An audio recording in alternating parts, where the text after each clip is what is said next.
Bonsoir à tous. À la une de ce journal, sur la route d'Etoudi 2018, le Conseil électoral annonce la délocalisation des bureaux de vote situés initialement dans les casernes militaires, décision prise sous la pression du SDF et d'autres partis de l'opposition qui ébranlent la direction générale des élections, restée silencieuse sur ces revendications durant plusieurs mois. À une semaine de la rentrée scolaire, certains collèges privés clandestins défient le gouvernement. Malgré l'absence des formalités légales de création et d'ouverture, ces établissements scolaires privés ont ouvert leurs portes pour l'inscription des élèves pour le compte de l'année scolaire 2018-2019. Pourtant, le gouvernement avait déclaré la fermeture de ces écoles. Que s'est-il passé? C'est l'enquête du 20h à suivre au cœur de ce journal.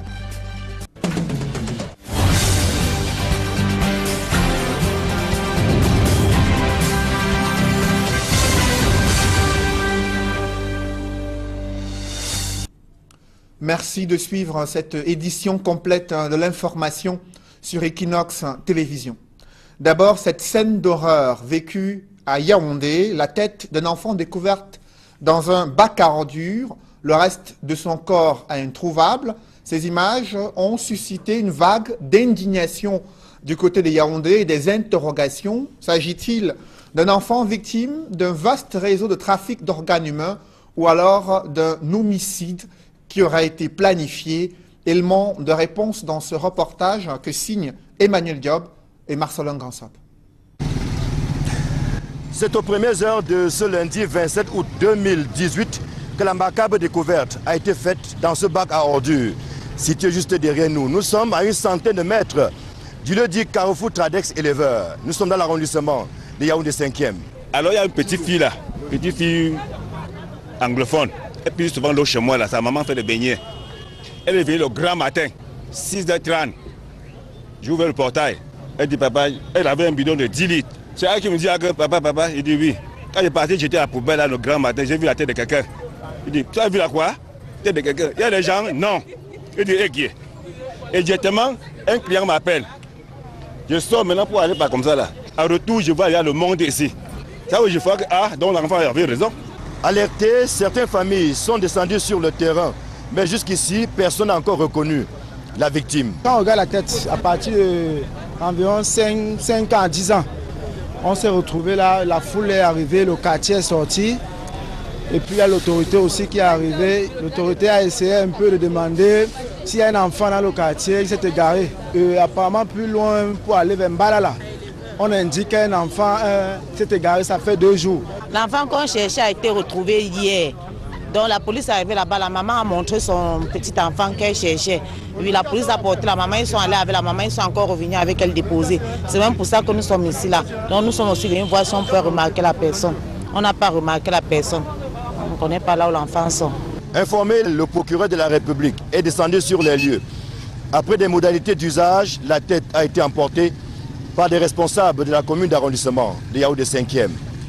Ici à Éleveur, les supputations vont bon train. Si certains évoquent la thèse d'un assassinat, d'autres pensent qu'il s'agit là d'un crime rituel qui n'est pas sans rappeler une série de crimes rituels perpétrés au quartier Mimboman il y a quelques années. Les gens qui ont commis ce crime venaient de le faire parce que la tête saignait. Du coup, j'ai senti trop mal parce que une mère qui prend la peine de porter l'enfant pendant 9 mois dans le ventre, et à cet âge, ça devient comme ça, là, vraiment, c'est très écœurant, ça fait mal. C'est comme si c'était mon enfant qui était posé là-bas à la poubelle, je suis vraiment inquiétée. Si le Seigneur peut faire ce qu'on trouve les gens qui ont dû faire cela.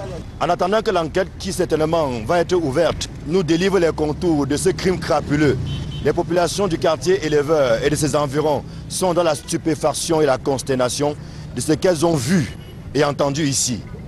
Depuis le quartier Éleveur, pour Equinox Télévision, Emmanuel Diop, Marcelin Gansop. Que sont devenus les établissements scolaires privés clandestins? À une semaine de la rentrée scolaire, le gouvernement tente de rassurer sur la fermeture de ces collèges privés pour défaut de création et d'ouverture. Mais la réalité sur le terrain est tout autre. Au Bois des Singes, à Douala, certains collèges privés ont ouvert leurs portes pour l'inscription des élèves Pourtant, le gouvernement avait déclaré la fermeture de ces écoles installées sur le domaine privé de l'État, ne disposant d'aucun document légal. Les promoteurs balbutient pour expliquer l'ouverture de leur établissement classé dans la liste noire des écoles clandestines au Cameroun. Reportage Innocent Abega et Xavier Foucault. Le Divine Bilingual Star College prépare la prochaine rentrée scolaire malgré l'arrêté du ministre interdisant son fonctionnement. L'un des responsables rencontrés en plein entretien avec un parent tente de justifier. Au lieu de faire les erreurs, et si vous parlez de ministre, parlez de qui? Les ministres, c'est un être humain comme nous, mais elle est obligée de faire une erreur comme nous. Divine Star Bilingual Comprehensive College, c'est un nom en dehors de Divine Star Bilingual College. C'est des noms différents. Des justifications qui sont en contradiction avec les écriteaux qui figurent sur la plaque et la façade principale de l'établissement. Un autre établissement concerné, le collège bilingue islamique Fatimé qui opère depuis 4 ans déjà. Ici, les procédures d'obtention de l'autorisation sont en cours d'après l'administration. On a suivi ça et directement le fondateur a pris toutes les mesures.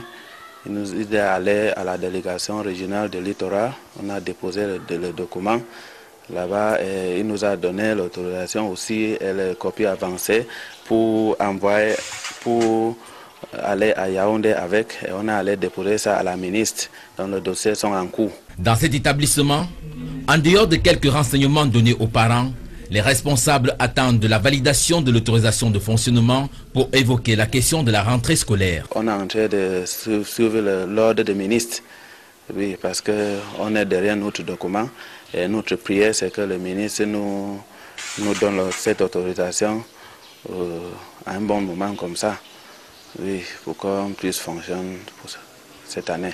Les responsables des 2 autres collèges concernés au Bois des Singes, le collège bilingue La Victoire et le Divine Grace Bilingual College, déclarent également avoir entrepris des démarches d'obtention d'autorisation. Reste la question de l'occupation du domaine aéroportuaire appartenant à l'État. Le désormais Divine Bilingual Comprehensive College reconnaît, mais justifie sa présence en ce lieu. C'est le domaine de l'État. Il ne refuse pas. Et c'est ça que j'ai dit 1000 fois. Tous les terrains, c'est pour l'État. Et ce n'est pas Divine Star Bilingual Comprehensive College que vous avez vu dans les environs-ci. Mais il y a beaucoup de maisons, des églises, des hôpitaux, mais que vous avez vu. Mais c'est pour dire que où qu'il y a les gens, on doit avoir toutes les facilités là-bas. Les explications des responsables du collège bilingue islamique Fatimé vont sensiblement dans le même sens. Mais quand vous voyez la ville aussi, vous voyez la population qui est là. Donc, on espère que tous ces gens-là, c'est les États qui les a permis d'être ici. La rentrée 2018-2019 se prépare malgré tout, mais l'éternel problème du fonctionnement des établissements scolaires clandestins au Cameroun reste d'actualité. Toujours dans ce chapitre, vous ne le savez peut-être pas, mais les arts cinématographiques sont une nouvelle série introduite dans l'enseignement secondaire général. Mais faute de plateau technique adéquat, la spécialisation des apprenants est reportée pour l'année scolaire prochaine. Selon le gouvernement, d'autres réformes sont envisagées dès le lundi 3 septembre 2018, jour de rentrée scolaire. Par exemple, la suppression de la discipline histoire dans certaines séries scientifiques de l'enseignement secondaire général. Les enjeux de ces réformes sont évoqués dans ce reportage que signent Joël Essengue et Ike Cyril. Les programmes scolaires au Cameroun vont bientôt enregistrer l'introduction de 2 nouvelles filières, notamment les sciences humaines et les arts cinématographiques. Nous sommes aujourd'hui dans la professionnalisation des enseignements. Il y a beaucoup de métiers autour des arts cinématographiques. Donc, le petit Camerounais que nous formons, nous voulons qu'il soit apte à entrer dans le tissu social. Voilà pourquoi nous le préparons déjà à aimer certains métiers. En ce qui concerne les sciences humaines, nous savons très bien que nous avons les sciences humaines au niveau universitaire. Pourquoi ne pas préparer ces élèves depuis le secondaire? Mais pour cause de plateaux techniques inadéquats dans les établissements scolaires et de l'insuffisance des ressources, les sciences humaines et les arts cinématographiques n'entreront pas en vigueur cette année. Il faut déjà préparer les esprits à accueillir ces nouvelles filières. Il faudrait également des plateaux techniques fiables, capables donc d'accueillir ces enseignements. Il faut former les formateurs.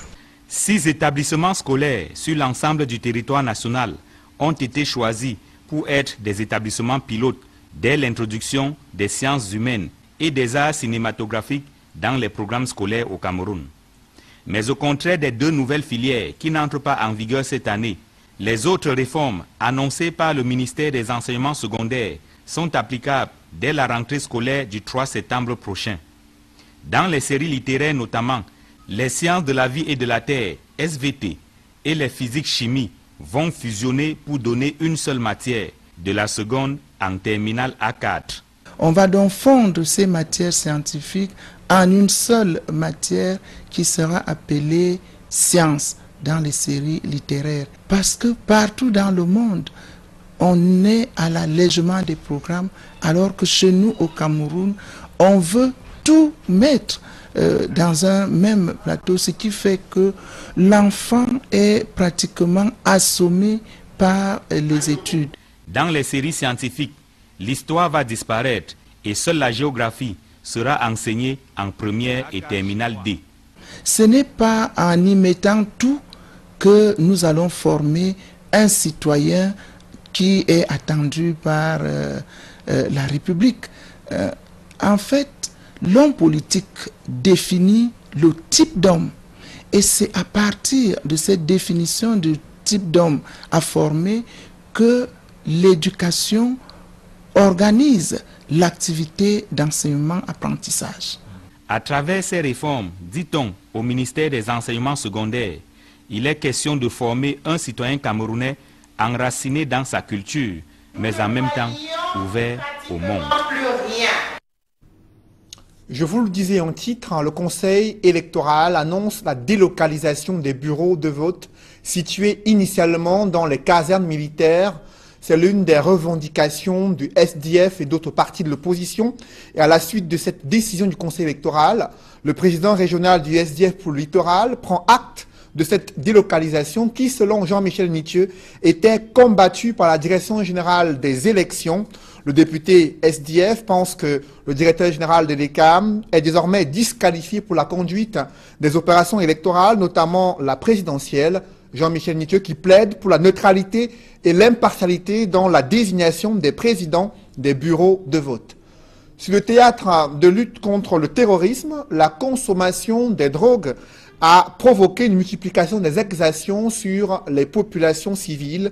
Le gouvernement pointe du doigt les terroristes à l'extrême nord du pays et les groupes armés séparatistes dans les régions anglophones. Le ministre de la Communication s'est appesanti sur l'ampleur de ce phénomène et la stratégie de lutte contre ces fléaux mise en place par le gouvernement. Issa Tiroma Bakari était face à la presse. Je vous propose de l'écouter. Des jeunes Camerounais enrôlés dans les rangs de Boko Haram, manipulés, instrumentalisés et drogués à la folie, ont été transformés en de véritables machines à tuer, devenant ainsi des barbares déshumanisés qui ont semé la mort et la désolation pendant de longs mois. La situation de crise dans les régions du nord-ouest et du sud-ouest depuis le mois de novembre 2016 illustre à suffire le caractère inédit et désolant des effets de la consommation de drogue par nos jeunes compatriotes. Sous l'effet des divers stupéfiants et dans le tourbillon de la manipulation terroriste sécessionniste et des artifices fétichistes des jeunes, se croyant blindés par les effluves de drogue et par les amulettes, ont perpétré des actes de violence inouïs,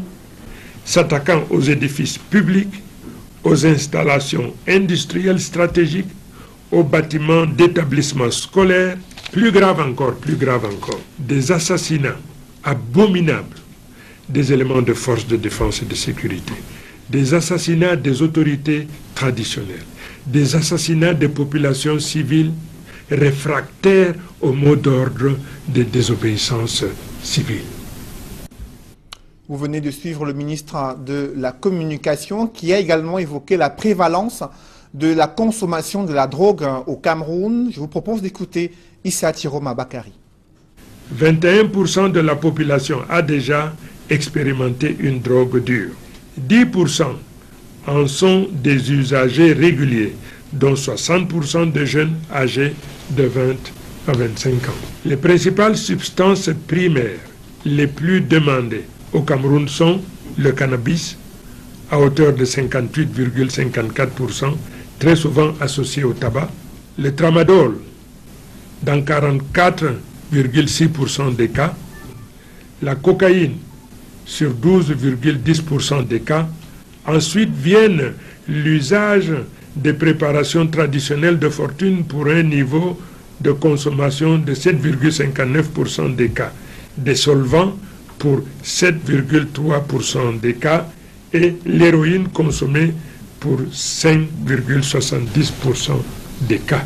Il y a surtout lieu de préciser ici que plus de 12 000 jeunes âgés de moins de 15 ans sont concernés par l'usage de stupéfiants et des produits psychotropes dans notre pays. Le Cameroun, jadis considéré par les Nations Unies comme un pays de transit, se trouve actuellement être un pays de destination de drogue.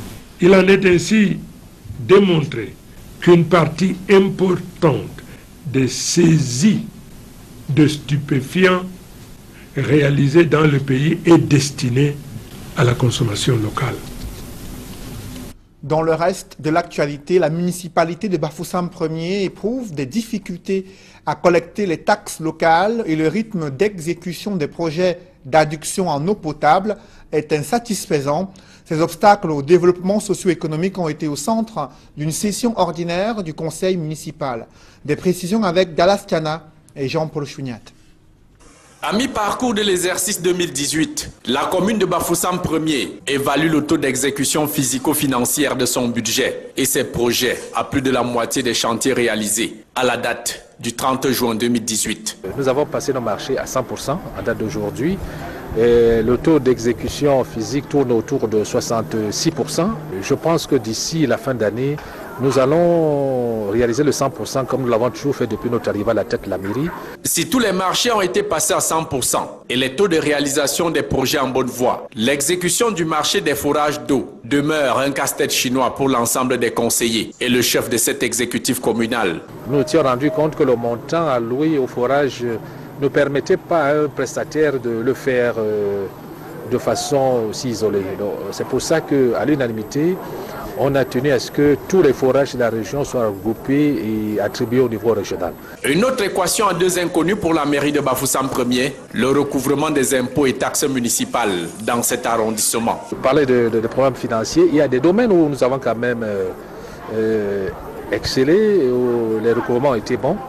Mais en gros, c'est pas totalement ça. Au sorti de cette session ordinaire de son conseil municipal, Bafoussam 1er a pris des résolutions pour frapper un score de 100% d'ici le 31 décembre 2018 dans l'exécution des projets BIP et projets sur fonds propres. À la mairie de Bafoussam 1er, deux innovations adoptées en délibération. D'abord l'université municipale, un partenariat avec l'université de Tchang pour se servir des travaux de recherche de ses étudiants à l'amélioration de la gouvernance municipale et l'exécution des projets. Et enfin le marathon de Bafoussam 1er qui verra bientôt le jour. Objectif, inciter les populations de cet arrondissement à la pratique du sport, gage de préservation d'une bonne santé. L'Église catholique au Cameroun est en deuil, l'évêque d'Ezeka n'est plus et là-bas la communauté chrétienne catholique pleure la disparition de celui qui était le berger. Évocation dans ce reportage de Joël Niem et Isabelle Carole Zoupet. La douleur est profonde et l'émotion forte. Dieudonné Mbokmi, évêque d'Ezeka, dans le département d'Union Ekele, région du centre, n'est plus. Cris de détresse et pleurs fusent de toutes parts. Les fidèles venus nombreux sont inconsolables.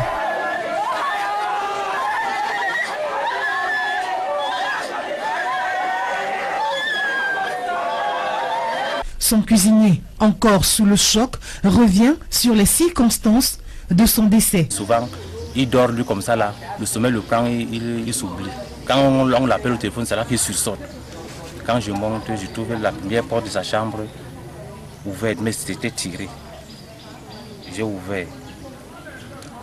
J'entre pour regarder la deuxième chambre, je pousse, je l'ouvre coucher. Je l'appelle. Je l'appelle 3 fois, j'insiste, j'entre. Je regarde sa face comme ça, je dis que non, le type ne peut pas dormir, alors les yeux ouverts. Alors, je le bouscule, je lui secoue, je l'appelle, je lui secoue, je l'appelle, je secoue. Mon seigneur était glacé. Je descends vite les escaliers en courant. J'ai dit à Abemayake, à l'économe, que gardien, il me demande que c'est quoi, je dis que non, il n'est pas là. Mais il y a quelque chose qui est, allons d'abord, viens d'abord. Il monte, on entre, je vois le père qui est couché. Le père ne bouge plus, le père est mort. Monseigneur Mbogni Dieudonné a été retrouvé sans vie sur son lit à l'évêché après avoir participé la veille à l'assemblée plénière des évêques à Yaoundé. Les forces de l'ordre, aussitôt alertées, sont descendues sur les lieux. C'est un véritable coup dur pour les chrétiens catholiques des ECA qui ont passé 14 années auprès du prélat. Et vraiment, je ne sais pas quoi vous dire. C'est la consternation totale. Nous sommes tellement dépassés. Je ne sais pas quoi vous dire. Nous sommes dépassés. Je crois que je vous ai tout dit. Né le 12 janvier 1955 à Niagnon, dans la région du Centre, Monseigneur Dieudonné Mbogni est titulaire d'un doctorat en théologie. Ordonné prêtre depuis 35 ans, il a été nommé évêque titulaire à Dézéka le 15 octobre 2004 par le pape Benoît XVI et il y est resté jusqu'à sa mort le samedi 25 août 2018. Des publi-reportages dans ce journal. La rentrée scolaire se prépare déjà au groupe scolaire Émergence. Ambiance à suivre dans ce reportage. Avec ces sites de Bonapriso et de Logbusu, dans la capitale économique Douala, l'école maternelle primaire bilingue Émergence, créée depuis plusieurs décennies, déroule le tapis rouge pour cette année scolaire 2018-2019. L'établissement scolaire offre un cadre de qualité qui répond à toutes les exigences. De la maternelle au primaire, ce sont des salles de classe spacieuses, dotées de tables bancs individuels, de classeurs de rangement et bien d'autres équipements qui sont mis à la disposition des apprenants. Afin de permettre une vie de classe épanouissante, propice à la réussite, l'école maternelle primaire bilingue Émergence s'est fixée une limite maximale de 25 élèves par classe. Une salle d'informatique équipée de postes de travail personnalisés est ouverte à tous les élèves et des bus assurent leur transport pour tout itinéraire. Pour des citoyens outillés intégrés dans leur environnement social, le complexe scolaire Émergence accorde un point d'honneur au bilinguisme dans la formation de ses pensionnaires. Emergence Bilingual Primary Nursery School Logbusu is a purely bilingual school whereby we have 2 teachers per class. So the bilingualism starts from the nursery up to class 4. Then in class 4 now, the child chooses either to do English or French, so as to have 2 years to prepare for the first school and common entrance. Avec une équipe pédagogique dévouée et professionnelle, l'établissement scolaire peut laisser ses résultats parler à sa place. Nous avons un encadrement assez intéressant. Des résultats le prouvent. Nous sommes premiers chaque fois au concours d'entrée en 6e à Libéman. C'est Émergence qui est la première école. Au CEP, nous sommes la première école. Et nos enfants ont eu de très grandes moyennes. Il n'y a pas de redoublement en réalité. Donc, les parents qui ont besoin d'un véritable encadrement de leurs enfants, ils peuvent nous faire confiance et nous n'allons jamais les décevoir. Ceux qui ont été là par le passé peuvent le témoigner. Pour cette année scolaire, plusieurs innovations sont annoncées.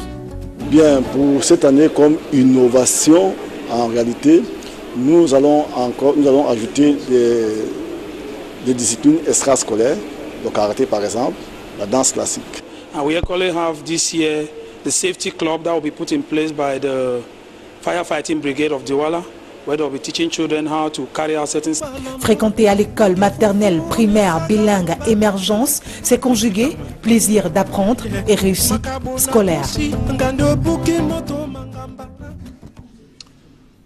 Parlons à présent des championnats de vacances qui font vibrer les jeunes dans la région de l'Est.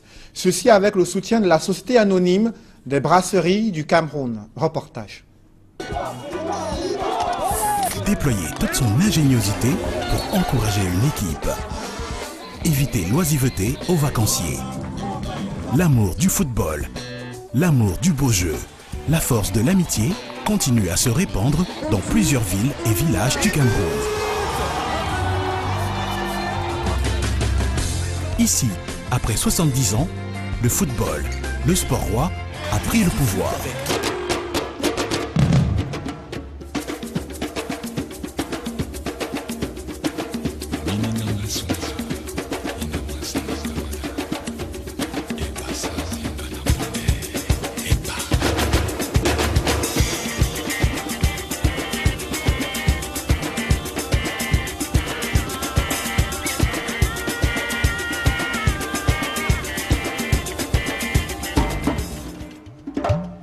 Export, championnat des vacances de football 2018.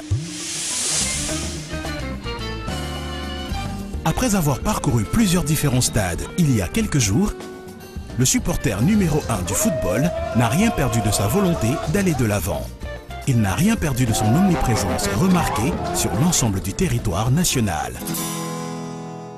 Cette semaine, le supporter numéro 1 du football 33 Export est dans le village Kilnzok dans le sud Cameroun pour apporter son soutien inconditionnel et jamais égalé aux inconditionnels du ballon rond. La finale tient la promesse des fleurs. Autre lieu, autre déploiement. Là, il est à l'ouest du Cameroun.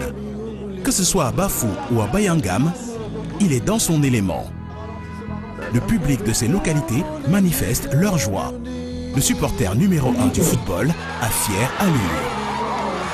Batouri, à l'est du Cameroun. Dans ce lieu, fidèle à ses objectifs et à sa soif de performance et d'excellence, la bière au goût généreux, premier supporter du football, n'a pas manqué de créer des conditions appropriées pour que les organisateurs de ce championnat de vacances puissent mener à bien leurs objectifs. Comme chaque année, le supporter numéro 1 du football 33 Export est là où on l'attend le moins.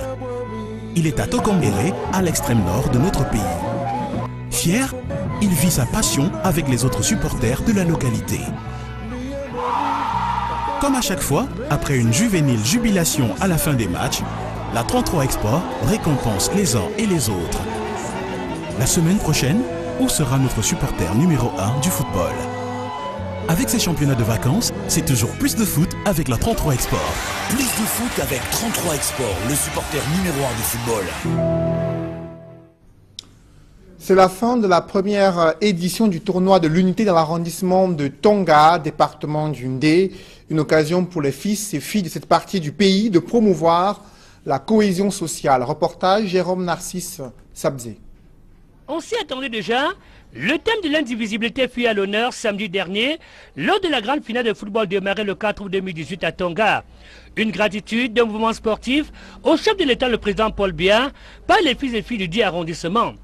Pour cette journée de samedi 27 août 2018, plusieurs autres personnalités parmi lesquelles des membres du gouvernement se sont joints aux dynamiques populations de l'arrondissement de Tonga dans le département du Ndé à l'ouest Cameroun pour communier avec elles dans l'entrée de la cuvette du stade du lycée bilingue de la dite ville.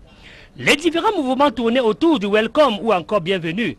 Pour cette première édition du tournoi de l'unité 2018, consacré au vivre ensemble, comme l'a si bien précisé, son promoteur, M. Clovis Tchoumke, est une occasion idoine de mettre sur pied de nouveaux jalons en vue des lendemains plus radieux. J'ai organisé cette édition pour donner un temps à beaucoup de jeunes de cet arrondissement qui comprennent qu'on ne doit pas à tout moment attendre que ce soit des grands frères qui viennent faire des choses pour eux.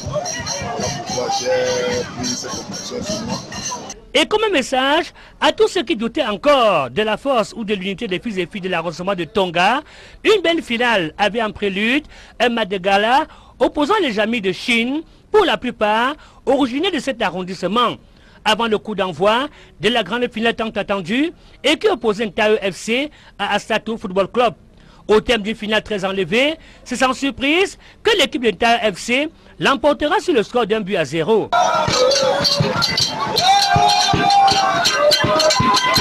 C'est parce que pour le moment, l'adversaire était très coriace et on a dit vraiment très combattre pour arriver à ce niveau. Satisfaction totale pour le comité d'organisation. En tant que président de l'association Bon Tonga de Douala,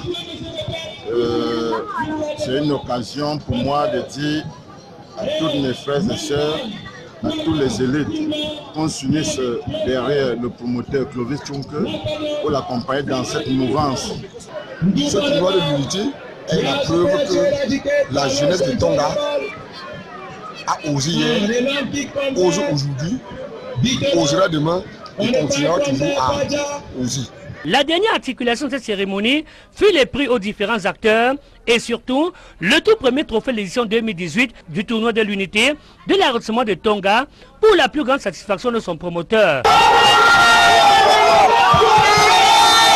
Je pense que c'est un message que je donne au monde entier, tel que je l'ai dit dans mon allocution à l'ouverture. On ne reste pas seulement sur le match, ce n'est pas seulement le match qui nous intéresse, c'est un vaste programme de développement de notre volonté. Il a rappelé que le promoteur, M. Tchumka Clovis, a dans le cadre de ce tournoi offert 70 chaises plastiques à l'administration de Tonga, un groupe électrogène au quartier 8, du matériel de première nécessité au centre de santé de Tonga, avec la promesse de venir en aide très prochainement au secteur éducatif grâce à la construction des salles de classe. C'est donc terminé avec la première édition du tournoi de l'unité dans l'arrondissement de Tonga. Un tournoi au bout duquel les fils et filles Tonga ont décidé de prôner le vivre ensemble. Depuis Tonga, Maxime Chouo, Jérôme Narcisse Obzé pour Equinox Télévision. Mesdames, Messieurs, c'est la fin de ce journal. Merci de l'avoir suivi. Juste après cette édition de 20h, retrouvez Serge Alain Auto et ses invités pour le débrief du journal sur le plateau d'Equinox Soir. Serge Alain. Cédric Nouffelé, plus de bureaux de vote dans les casernes militaires. Élection de Cameroun a finalement cédé.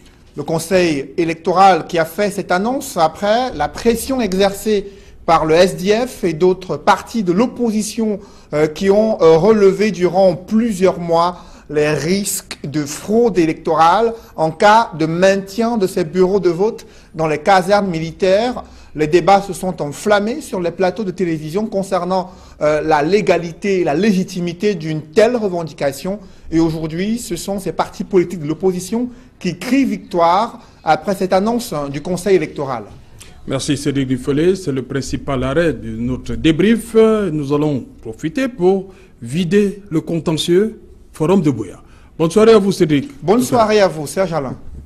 Madame, Monsieur, dans un instant, le débrief.